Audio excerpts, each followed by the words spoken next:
Hai, Assalamualaikum. Alhamdulillahirrabbilalamin. Wassalatu wassalamu ala asyrafil anbiya'i wal mursalin wa ala alihi wa sahbihi ajma'in. Rabbi yassir wa la tu'assir, Rabbi tamimu bi khair ya karim. Okey, kita jumpa lagi pada pagi ini. Okey, hari ini Uncle mau belanja kamu. Uncle berada di kaki Gunung Kinabalu. Okey, belakang Uncle tu kamu boleh nampak betul-betul Gunung Kinabalu dari jarak dekat. So, seperti biasa, hari ini Uncle akan share lagi info mengenai isu Mahkamah Syariah untuk kita sharing apakah isu-isu di Mahkamah Syariah mengenai undang-undang syariah. So, sebelum tu Uncle mau introduce Uncle punya diri. Nama Uncle Sufyan Ismail, merupakan pengamal perundangan syariah atau lebih dikenali dengan peguam syar'i. So, hari ini kita sambung lagi sesi sharing kita, isu syariah yang berlainan pula. So, pagi ni best sangat sebab kita di Kundasang, especially untuk video ni. Jadi selalu je kita sharing-sharing, mungkin kita mau perkenalkan diri lah kan. So, perkenalkan diri masa kecil-kecil lah, masa kecil-kecil dari mana? Okey, Uncle lahir di daerah Tenom dan dibesarkan di daerah Sepitang. Sebab Uncle punya bapa ni cikgu, so dia banyak pindah-pindah. So, Uncle start sekolah menengah di Sekolah Menengah Agama Kota Kinabalu, first batch tahun 91. So, selepas habis tingkatan 5, Uncle melanjutkan pelajaran di Universiti Melaya. Uncle matriks dulu dekat Nilampuri, Kelantan. Lepas tu pergi menghabiskan ijazah sarjana muda di Universiti Melaya Kuala Lumpur. Di situlah bermulanya Uncle punya pendidikan tamat di Universiti Melaya. So, selepas tu keluarga. Lepas tu Uncle setelah tamat pengajian, Uncle try untuk berniaga. Lepas tu dalam tu juga Uncle mendirikan rumah tangga, alhamdulillah. Dan Uncle bergiat dalam perniagaan, pembinaan, perkhidmatan, itu sebagai seorang kontraktor waktu itu kelas E. Uncle jadi kontraktor. Tenggelam timbul pada tahun 2007. Uncle join sebagai guru Jacob. Di situlah bermulanya Uncle menjadi seorang guru pendidik selama 6 tahun. Selepas tahun 2014, Uncle resign jadi seorang guru dan terus berkecimpung di dalam dunia undang-undang. Dan pada tahun 2016, Uncle membuka firma guaman sendiri. Alhamdulillah, sehingga ke hari ini Uncle sudah beramal lebih kurang dalam 3 tahun lebih lah sebagai seorang peguam syar'i. So, okey lah. Pagi-pagi ni best kita sharing yang best-best lah kan. So, dalam satu family tu kan, apakah bukan hak lah, apakah yang sepatutnya diberikan kepada isteri ni secara asas? Macam rumah kah, apakah? Okey. Di dalam hak isteri, di dalam nafkah isteri ni, dia merangkumi kita kena bagi tempat tinggal, pakaian, minuman, perubatan dan kebajikan isteri itu sendiri. Maksudnya di sini banyak orang terkeliru, apakah dia nafkah isteri sampai isteri sendiri tidak tahu apa yang diiktiraf sebagai nafkah isteri itu. Nafkah isteri merupakan satu perbelanjaan pribadi si isteri. Apakah perbelanjaan pribadi si isteri itu? sudah tentulah hak tempat tinggal dia, dia punya pakaian apa semua, pribadi dia, perubatan dia, kesihatan dia, semua itu merangkumi nafkah istri. Jadi kalau kamu tahu apakah perbelanjaan kos terhadap diri istri itu, itulah yang diiktiraf di mahkamah mengenai nafkah istri. So kita tengok dulu matahari yang akan terbit. Cantik sekali di Sabah. Oke, hari ini kita berpeluang tengok matahari terbit daripada gunung. Inilah aktiviti kami family, suka jalan-jalan.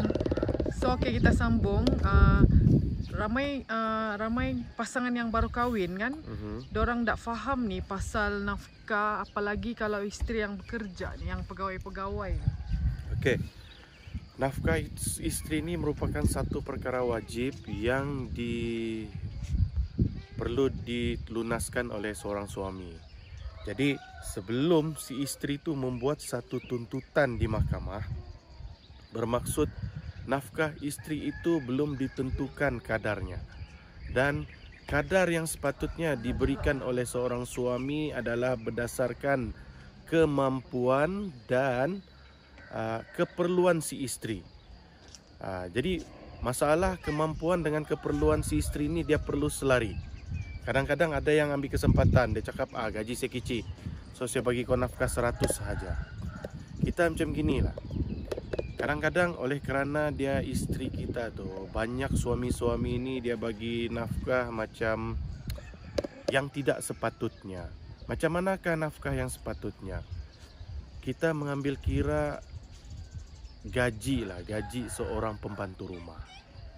Kalaulah seorang pembantu rumah, kadar gaji yang telah ditetapkan sekarang di dalam lingkungan RM1.000, adakah kita akan memberikan isteri kita kurang daripada 1,000?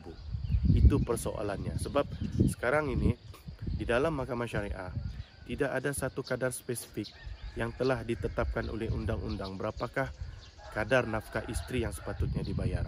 Tapi kita sebagai seorang manusia yang boleh membandingkan di antara pembantu rumah dan isteri kita, bagilah satu kadar nafkah terhadap isteri itu yang munasabah. Yang orang cakap tinggikanlah darjat isteri itu berbanding dengan pembantu rumah. Jadi kalau contohlah kan dalam mungkin you can give some advice kan for especially untuk dalam keluarga lah. Kalau macam perbelanjaan rumah selalu tu macam beli grocery semua tu kan, siapa yang perlu sediakan, siapa yang perlu beli semua tu. Sebab selalunya kan perempuan yang masak di dapur, perempuan juga yang membeli semua groceries ni. Okey, dari segi keperluan asas keluarga, tanggungjawab suami itu adalah satu kemestian. Maksudnya di sini, isteri ini sepatutnya tidak ada mengeluarkan apa-apa kos terhadap perbelanjaan isi rumah. Semua perbelanjaan seharusnya dan sepatutnya dikeluarkan oleh para suami. Maksudnya sudahlah si isteri ini suri rumah, sepatutnya kita suami yang menyediakan keseluruhan keperluan keluarga tersebut, maupun beli barang dapur ke apa semua, itu adalah tanggungjawab suami. Tapi apa yang berlaku sekarang ni, kebanyakan suami ini dia bagi alasan sibuk untuk membeli keperluan tu. Jadi uncle harap alasan ni tidak diteruskanlah. Maksudnya kita kena pandai bahagi masa untuk menyediakan segala keperluan keluarga bagi melengkapkan keperluan keluarga tu untuk kehidupan. So selalunya kan macam kalau keperluan untuk 4 orang anak, untuk seorang isteri lah, untuk satu isi rumah kan, selalunya kalau how you advise them, seminggu tu berapa kali tu kena pergi pasar, kena pergi beli groceries? Okey, kita pun tahu apabila kita berada di rumah, semua bekalan rumah ni kita agak sukar untuk menyukupkan stok sebulan. Apa yang Uncle boleh advise, kita pergilah mengikut keselesaan keluarga masing-masing. Sebab membeli belah ni dia mengikut kebiasaan atau keselesaan keluarga tersebut. Tapi kalau macam Uncle akan pergi membeli keperluan tu seminggu sekali. Maksudnya dalam seminggu sekali itu kita boleh perhatikan kita punya peti ais, dapur, apa yang kurang, apakah keperluan yang diperlukan oleh anak-anak maupun isteri. So sambil tu bolehlah kita bersama-sama suami dan isteri membeli keperluan tu bersama. Dan ini lebih mengeratkan hubungan di antara suami isteri dan mengetahui apakah kehendak-kehendak keperluan keluarga kita. So lepas tu boleh dating makan kan? Ya, bolehlah dating makan. Kalau pening mau bawa anak, jalan 2 orang saja, kan? So okay, kalau macam bagi isteri yang bekerja kan, kan dorang ada kereta, betul? Selalu macam kalau saya lah, kalau kawan-kawan pun cakap dorang ada kereta, saya tertanya-tanya lah macam what is the best one, siapa yang bayar kereta tu, siapa yang isi minyak kereta tu untuk isteri bekerja, macam mana tu selalu kalau the best advice? Actually, seperti mana yang telah Uncle cakap, di dalam Islam, segala keperluan keluarga termasuk anak dan isteri itu adalah ditanggung oleh si suami. So, maksudnya di sini, apa-apa keperluan si isteri itu sepatutnya kita yang tanggung. Tetapi, seandainya ada perbincangan di antara suami dan isteri, dan si isteri itu orang cakap ikhlas untuk membantu, itu terpulang di bawah perbincangan antara suami isteri itu. Tapi yang sebaik-baiknya menjadi tanggungjawab suami untuk menanggung segala keperluan isteri, termasuklah bayaran kereta, minyak kereta. Itulah yang sebaik-baiknya mengikut hukum syarak. Disediakan segalanya oleh si suami. Tapi kan suami cakap bilang, kalau saya yang sedia semua nanti tidaklah duit saya, dia cakap. Tapi dia orang tak percaya tu rezeki tu kan. Ya, kebanyakan orang kita ni dia susah untuk percaya rezeki itu. Dorang sentiasa berjimat cermat lah konon. Sebenarnya semakin kita membelanjakan terhadap isteri dan anak-anak, insyaAllah Allah akan memberi rezeki kita tu lebih murah. Okey, belum ada lagi orang sekarang ni membelanjakan hartanya terhadap isteri dan anak-anak tu dia jadi bankrupt. Selalunya bankrupt tu perkara yang lain. Jadi Uncle harap persepsi tersebut dapatlah dikikis oleh suami supaya segala keperluan dan tanggungjawab keluarga tu ditanggung oleh suami. Okey. Dalam satu relationship kan, selalu macam ada kurang kesefahaman kan. Contoh macam dengan keluarga mentua apa semua tu. So apa yang sangat penting dalam satu family tu, especially suami isteri? Macam kalau saya fikir communication lah yang sangat penting. Okey, di dalam hubungan keluarga, Uncle advice agar suami isteri itu ada komunikasi di dalam perhubungan. Contohnya macam mana suami isteri itu boleh berinteraksi di antara keluarga masing-masing, sama ada di pihak suami ataupun di pihak isteri. Apa yang menjadi masalah rumah tangga yang boleh menyebabkan perceraian, 30-40% adalah disebabkan oleh pihak ketiga. Apa yang dimaksudkan oleh pihak ketiga adalah keluarga di pihak suami ataupun isteri masuk campur di dalam hal rumah tangga, dan yang inilah yang menyebabkan sehingga berlakunya perceraian. Jadi perkara yang kita anggap remeh, temeh dan kecil ini kadang-kadang boleh menyumbang terhadap berlakunya keruntuhan rumah tangga. Jadi untuk mengelak perkara demikian adalah lebih baik suami isteri itu mempunyai komunikasi yang baik di antara keluarga masing-masing. Contoh kan macam dalam family ni, mana ada yang perfect. Betul. Dia ada pincang sana, pincang sini. So sebagai suami isteri kan, how do you advise? Do you advise the family to stay in the same house as other family kah, atau use advice macam mana? Okey, di dalam kita sebagai suami isteri ni, uncle advice agar kamu lebih berdikari, iaitu cuba untuk tinggal berasingan daripada keluarga. Itulah cara yang sebaik-baiknya untuk kamu membina keluarga kamu sendiri. Memang ramai yang banyak menumpang di rumah keluarga maupun di rumah mentua ataupun keluarga sendiri. Tetapi adalah lebih baik seandainya kamu boleh hidup berkeluarga sendiri, iaitu di antara suami, isteri dan anak-anak sahaja. Itu tidak salah pun, tinggal di rumah siapa-siapa pun. Betul, tidak salah. Cuma yang digalakkan adalah supaya kita itu menyediakan rumah sendiri untuk isteri kita dan anak-anak kita. Ini you say according to your experience lah, kan? With ini uncle advice families. Berdasarkan pengalaman. Sebab apa? Apabila seorang suami isteri itu tinggal di rumah keluarga, perkara ini lebih banyak mendatangkan masalah suami isteri itu tersebut. Jadi uncle advice adalah lebih baik, bukan uncle cakap tidak bagus tinggal rumah keluarga, tapi adalah lebih baik jika kamu dapat menyediakan rumah kamu sendiri untuk suami isteri dan anak-anak itu. Okay, bagaimana pula dengan macam mana, how are you going to advise the fathers lah, kan, bapa-bapa ni yang selalu sibuk? Macam mana kamu advise dia to get more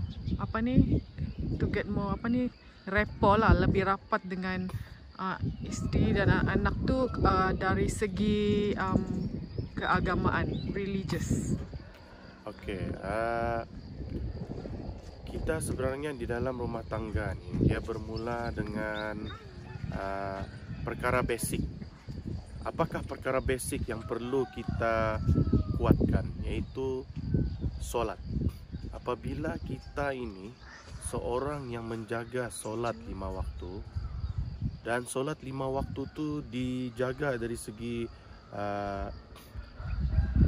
bersembahyang bersama ahli keluarga, perkara ini merupakan satu tunjang ataupun satu basic terhadap kekuatan rumah tangga tersebut.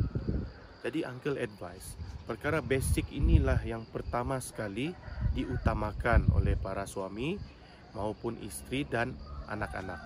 Disebabkan perkara basic ni ramai yang mengabaikan, ini merupakan salah satu penyebab keruntuhan rumah tangga tersebut.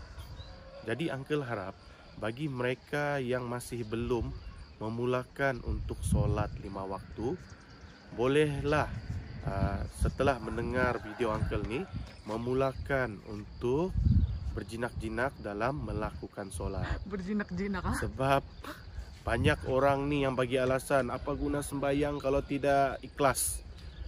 Tak payah tunggu ikhlas. Sebenarnya dalam solat ni tidak payah tunggu ikhlas. Sebab kalau kamu makan tu tiada ikhlas, kamu tunggu lapar baru makan. Ada yang tidak lapar pun mau makan. So solat ni merupakan satu tanggungjawab, kewajipan kita sebagai hamba terhadap Tuhan. Jadi maksudnya di sini kewajipan tu, apabila kewajipan yang telah diarahkan untuk kita buat pun kita culas, tidak mustahil kita culas tanggungjawab terhadap keluarga, isteri dan anak-anak. Ada yang cakap buat apa sembahyang, tidak kusyuk pun. Tidak tahu bila kita kusyuk ah. Kalau kita selama kita sembahyang ni, entah sedangkan bila orang kita yang kusyuk. belajar ilmu agama pun belum tentu sembahyangnya itu kusyuk. Even imam yang menjadi imam terhadap solat kita di masjid tu pun belum tentu dia tu kusyuk. Kusyuk ni adalah orang cakap subjektif, bukan dinilai oleh manusia.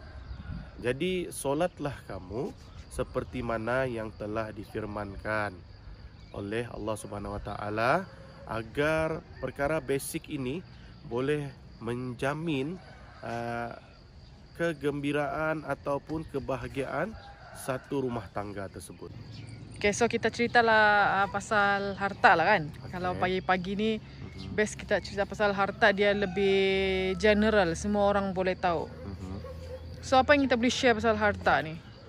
Okey, seperti mana yang biasa Uncle selalu sharekan mengenai ikatan hibah. Siapakah yang perlu membuat ikatan hibah? Golongan sasaran manakah yang sepatutnya membuat satu ikatan hibah semasa hidup? Okey, beberapa klien telah pun WhatsApp Uncle, kadang-kadang telefon bertanya macam manakah mereka supaya dorang ni boleh menyediakan satu harta terhadap orang yang dorang sayang ni, terutamanya macam anak angkat ataupun sama ibu bapa dorang yang berada mungkin jauh. So benda ni menjadi satu persoalan di mana banyak lagi yang tidak faham, sebab kalau dorang ni orang kerajaan, selalunya pencen tu diperolehi oleh si isteri dan anak. Yang itu yang selalu orang faham. So apabila di dalam harta faraid ni ramai yang belum mengetahui berapakah portion ataupun bahagian isteri, anak dan ibu bapa tu sendiri. Jadi untuk mengelakkan kekeliruan tersebut adalah menjadi satu kemudahan apabila ikatan hibah ni dapat dilakukan oleh si pemberi ini kepada orang yang dorang mahu bagi. Sebab apa? Di dalam ikatan hibah kita boleh memberikan segala harta yang sempurna terhadap siapa yang kita mahu. Tidak kisahlah orang tu ada kaitan darah ataupun tidak, sama ada dia Islam ataupun tidak, kita berhak untuk memberikan harta terhadap orang yang kita kehendaki. Okey, mesti banyak yang tertanya-tanya, Uncle, kenapa mau bagi lagi bapa mama dia? Sedangkan bapa mama dia ni pun ada hak ataupun ada bahagian di dalam pembahagian harta secara faraid. Okey, sebenarnya orang ataupun prospek klien Uncle yang bertanyakan tu, di mana bapa, ibu bapa dia ni bukanlah beragama Islam. So maksudnya dia ni merupakan seorang mu'alaf. Seperti mana yang kamu ketahui, harta pusaka tidak boleh diberikan kepada orang yang bukan Islam, walaupun orang itu adalah ibu bapa si mati. So di dalam ini, di dalam hukum Islam, dia memang tidak boleh menerima faraid. Walau bagaimanapun di dalam undang-undang syariah ada memperuntukkan hibah terhadap golongan demikian. Sebab kebanyakan orang di Malaysia ni dia belum tahu apakah maksud hibah, apakah keperluan hibah tu. Orang lebih ramai mengetahui mengenai perkataan wasiat.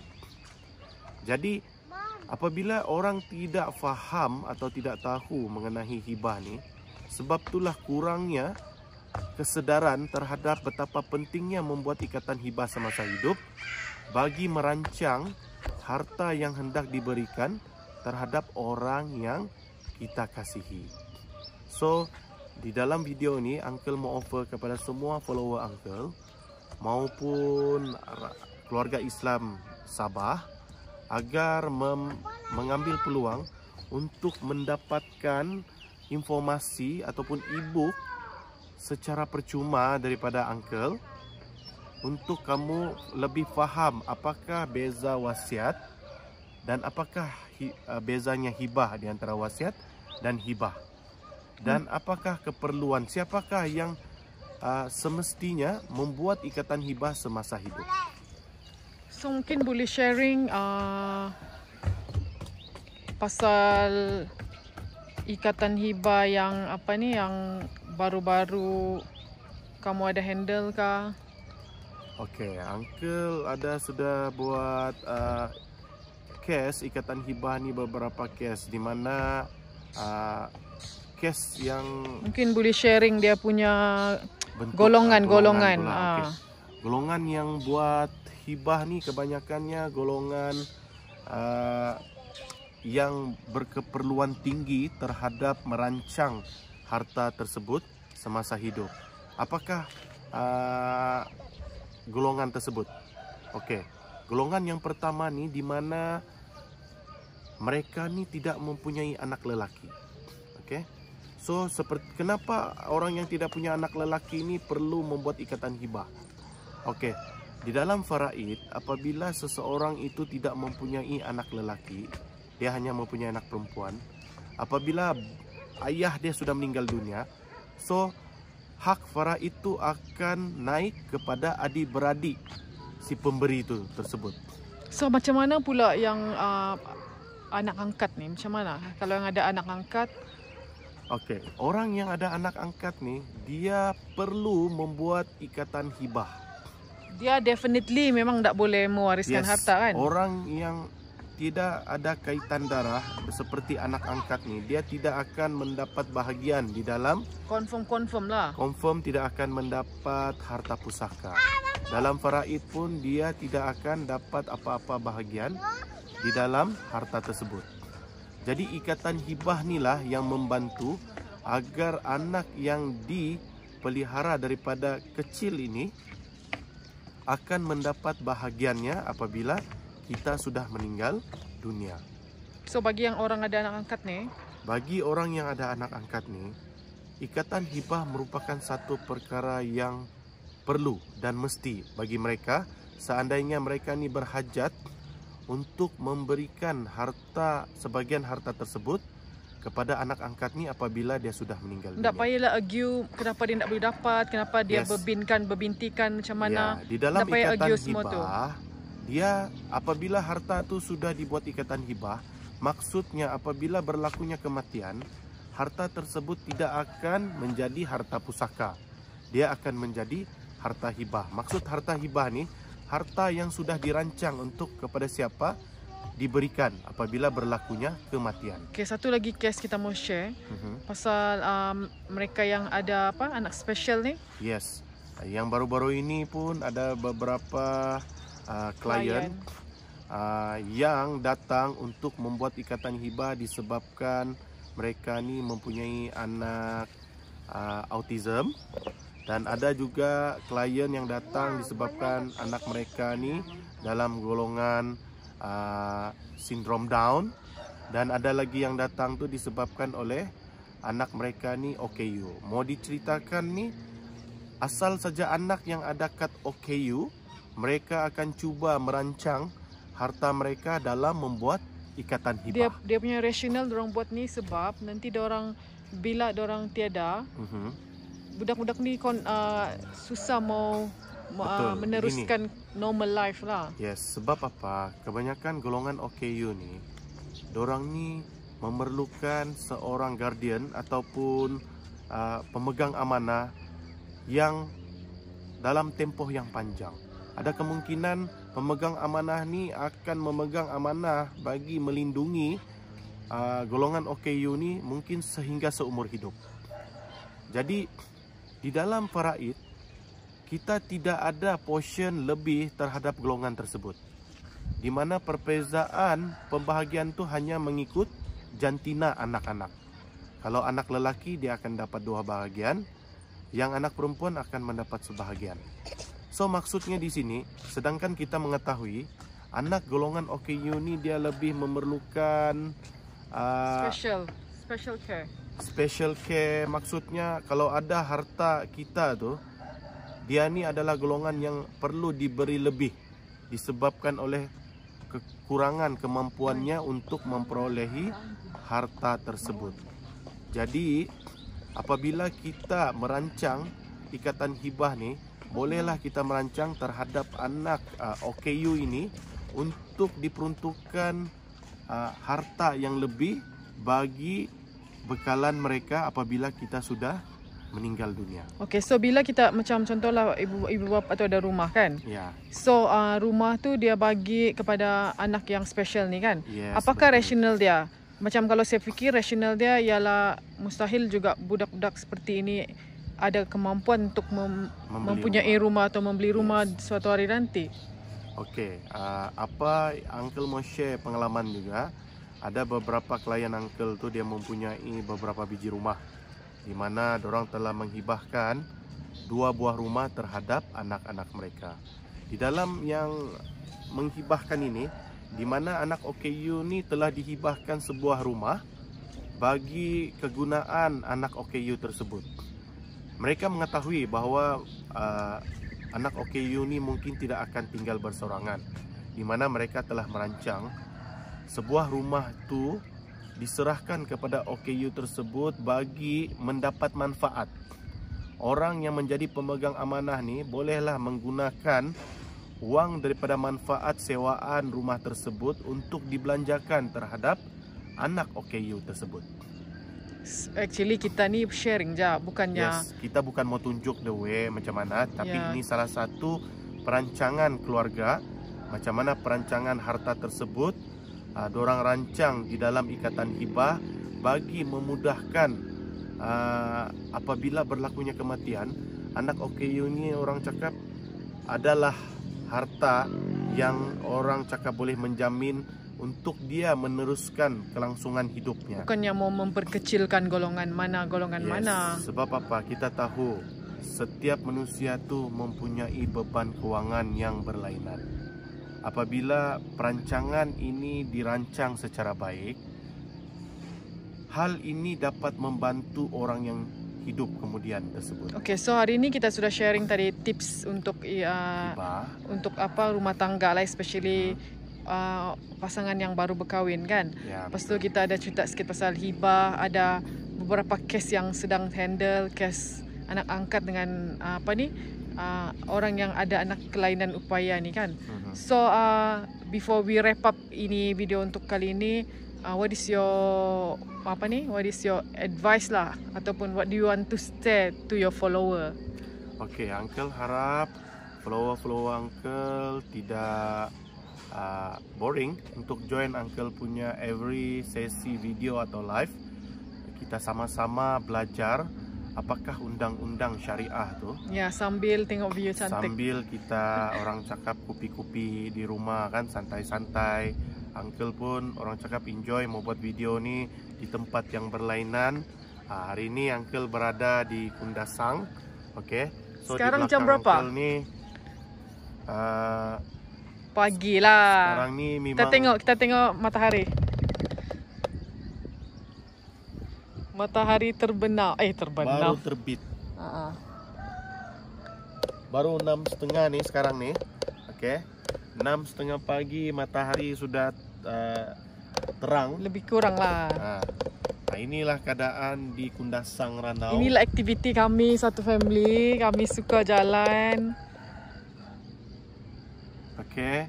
So bagi mereka yang belum berkesempatan untuk berjalan-jalan sama keluarga, bolehlah merancang, okey. Sebab untuk jalan-jalan sama family ni, orang cakap tidaklah perlu kita mau belanja yang besar. Mungkin mengikut bajet masing-masing. Macam Uncle ni, Uncle pun ambil yang bajet rendah saja, pergi sewa homestay sama family sebab ramai anak. Jadi bagi mereka yang orang cakap macam Uncle sudah ni, yang 3 bulan terperap di rumah, bolehlah bawa anak-anak. Okay. So Uncle harap sesi sharing akan memberi manfaat. Video Uncle ni mengenai isu perundangan syariah ni memberi manfaat kepada semua, khasnya keluarga Islam di Sabah dan follow Uncle, supaya kamu mendapat manfaat yang berguna terhadap keprihatinan kamu untuk faham undang-undang syariah itu sendiri. Uncle harap Uncle punya usaha CSR ini dapat membantu semua keluarga Islam yang kurang faham mengenai undang-undang syariah. So Uncle akhiri sesi kita pada pagi ini dengan ucapan Assalamualaikum warahmatullahi wabarakatuh. Jumpa lagi.